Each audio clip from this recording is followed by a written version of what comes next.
debate. The Honourable Member for Calgary Forest Lawn. Thank you, Madam Speaker. We who live in free market societies believe that growth and prosperity and ultimately human fulfillment are created from the bottom up, not government down. That's a quote by the great Ronald Reagan. And after 8 years of the Liberal-NDP government, it's abundantly clear that they're not worth the cost. Their economic mismanagement, malpractice, and neglect on the economy has led to some of the most miserable outcomes for Canadians today.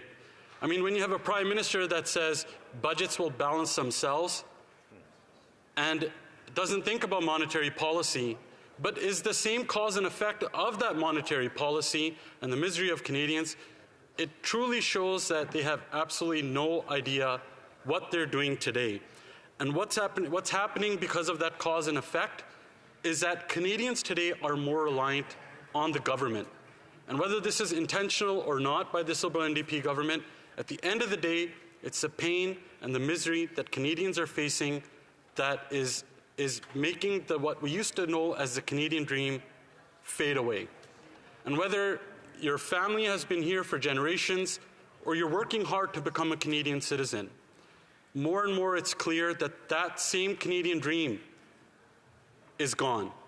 When we see that this government spent more than every one of them before them combined, that led to 40-year highs in inflation, the most rapid interest rate hikes not seen in Canadian history, putting Canadians most at risk in the G7 of a mortgage default crisis, that Canadian dream is gone.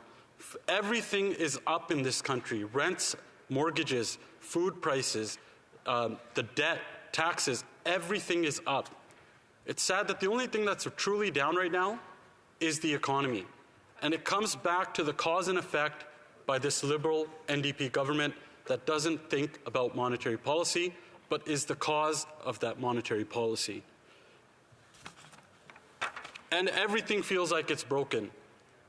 Canadians that open their fridges, open their bank accounts, are seeing that the government is not only taking more, but leaving them with less and worse outcomes than ever before. The misery is real. We travel across this country, we hear that pain from everybody.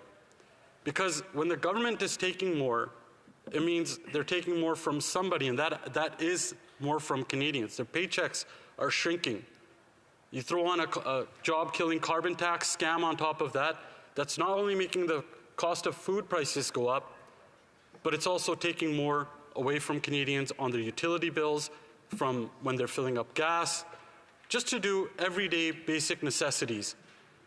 Under this Liberal-NDP government of 8 years, the most basic things have become a luxury, like heating your home, filling up gas, even buying groceries these days. People are cutting back after 8 years of this government. And there's a phenomenon that has begun in the middle class. It's that a middle-class family with 2 income earners are now going into food banks because they cannot afford to eat, heat, and house themselves. This is the cause and effect of a Prime Minister that doesn't think about monetary policy. Housing. Housing is doubled. There's double trouble everywhere. They've doubled the cost of rent and mortgages because of all that deficit spending that they did and the debt of more than $500 billion that led to those interest rate hikes to tackle the inflation that was caused by this government. But the other side to the equation is also housing supply, which is also affected by the mismanagement and all this government spending. Because not only are people not able to get into homes because of the low supply, but because of the high interest rates caused by all this spending, new home buyers cannot get into the new homes that they want to get into. And the other side of that equation is the builders. Builders are affected by not being able to build because of those high interest rates. That's why it's double trouble by this double trouble of Liberal-NDP government. And once again, everything is up. The cost of everything is up. It's exploded. Housing is not being focused on, or the issue is not being tackled. We're seeing a lot of photo ops. There's a huge fund that they put aside for photo ops, but there's nothing concrete for things getting built. And in fact, the CMHC warns that Canada will see a decline in a number of new homes being built this year. This is at a time when the government says we have a housing accelerator. It's too bad everything they're doing is decelerating homes being built in this country. They're decelerating the economy as well. As we see the American side, America's productivity, their GDP per capita, their economy itself is booming. It grew at 5.2%. Canada's contracted, and it will stay that way for a very long time. That means investment won't come in to help get those homes built. Investment won't come in to create good jobs and more powerful paychecks for our Canadian people. It means that less and less productivity will be happening, which ultimately means that Canadians are getting poorer as this government is getting richer by taxing them more and more. Anyone renewing their mortgage today knows the pain. When they look back, it was just a few years ago when this Prime Minister and this Finance Minister said, go out and borrow as much as you want. Rates will stay low for a very long time. That could have been true, Madam Speaker. But what those people didn't expect was for this Liberal-NDP government to dump billions and billions of dollars of fuel on the inflationary fire that this government started that made those interest rates go up because it increased inflation. All that inflationary spending is the misery that mortgage borrowers are seeing today, that their rates are up, and now when they go to renew their mortgages, they're renewing at a minimum of double and sometimes triple the rate. So that misery itself, and there's a huge crisis looming if this government doesn't get its act together and balance the budget.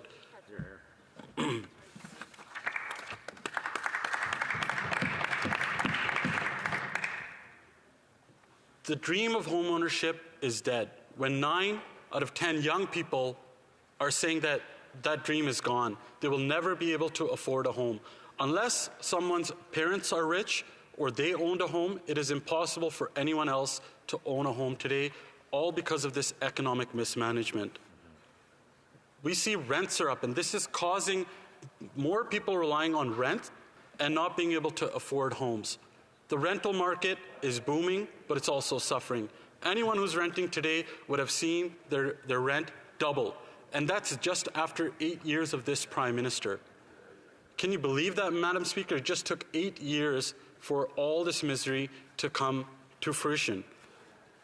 And what are they doing for housing?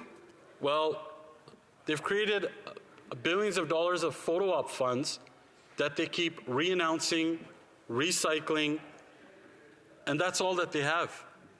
What they're not doing is any action or meaningful action towards this. I mean, they put billions of dollars towards a program, and some where they've completed 13 projects. And, you know, it seems like there's people on the Liberal benches that probably flipped more homes than what they've gotten built under some of these programs. It's time for a common sense Conservative government. And I encourage everyone watching today and members on the other side to watch our Common Sense Leaders Common Sense documentary on the housing hell that Canadians are seeing today and actual solutions how to get that fixed. We have a common sense Conservative bill right here tabled in this House under our leader called Build More Homes and Not Bureaucracy. And on top of that, I would encourage everyone to take a look at our common sense Conservative plan. A common sense Conservative plan will bring home more powerful paychecks by lowering the cost, by axing the tax on gas, groceries, and home heating. We're going to bring home more powerful paychecks by balancing the budget so we can bring down inflation that would bring down interest rates and let people stay in their homes. We're going to bring homes, more homes people can afford. And again, I would encourage everyone to watch that documentary. It deserves awards, I would say, and it might even get some awards. And maybe the Liberals could actually learn something and take something away from that as well. We're going to bring home safer streets by making sure we focus on jail and not bail for repeat offenders. And instead of taking guns away from lawful gun owners and hunters and sport shooters and our Indigenous communities, we're going to use that money at the border to stop the drugs and the flow of of crime that's coming in and out and illegal guns. And most importantly, we're going to bring home freedom once again. Many people who came to this country, like myself, might have left countries where there wasn't much for freedom of speech and freedom of expression. And when they come here, they say, why did we leave the country that we came from? Under a common sense conservative leader, we're going to bring home freedom and make sure we bring home powerful. Questions and comments?